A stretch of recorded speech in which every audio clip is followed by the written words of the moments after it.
ತ್ರಿಕಾಲವಾಣಿ TV ನ್ಯೂಸ್ಗೆ ಸ್ವಾಗತ. ನಾನು ನಿಮ್ಮ ಸುಪ್ರಿಯಾ. ಹುಬ್ಬಳ್ಳಿಯಲ್ಲಿ ಕೊಲೆಯಾದ ವಿದ್ಯಾರ್ಥಿ ನೇಹಾ ಹಿರೇಮಠ ಅವರಿಗೆ ಹುಣಸಗಿ ಪಟ್ಟಣದಲ್ಲಿ ಮುಸ್ಲಿಂ ಬಾಂಧವರು ಶ್ರದ್ಧಾಂಜಲಿ ಸಲ್ಲಿಸಿದರು. ನಂತರ ಮಾತನಾಡಿ, ಹುಬ್ಬಳ್ಳಿಯಲ್ಲಿ ಫಯಾಜ್ ಎಂಬ ವ್ಯಕ್ತಿ ನೇಹಾ ಹಿರೇಮಠರವರನ್ನು ಚಾಕುವಿನಿಂದ ತಿವಿದು ಕೊಲೆ ಮಾಡಿರುವ ಆರೋಪಿಯನ್ನು ತಕ್ಷಣ ಬಂಧಿಸಿ ಗಲ್ಲಿಗೇರಿಸಬೇಕೆಂದು ಒತ್ತಾಯಿಸಿ ಪ್ರತಿಭಟನೆ ಮಾಡಲಾಯಿತು. ತ್ರಿಕಾಲವಾಣಿ ಟಿವಿ ನ್ಯೂಸ್ ರಿಪೋರ್ಟರ್ ಬಾಪುಗೌಡ ಮೇಟಿ.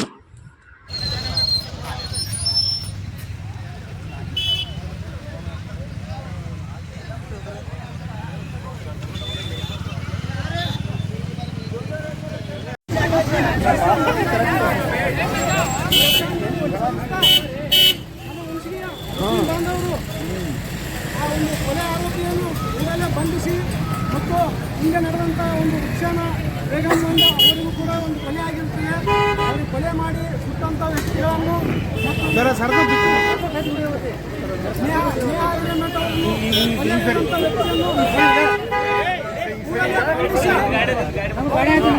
ಕಠಿಣ ಶಿಕ್ಷೆಗೆ ಗುರಿಪಡಿಸಬೇಕಂತೇಳಿ ಸಮಸ್ತ ಮುಸ್ಲಿಂ ಬಾಂಧವರಿಂದ ನಾವು ಸರ್ಕಾರಕ್ಕೆ ಒತ್ತಾಯಪಡಿಸ್ತೀವಿ.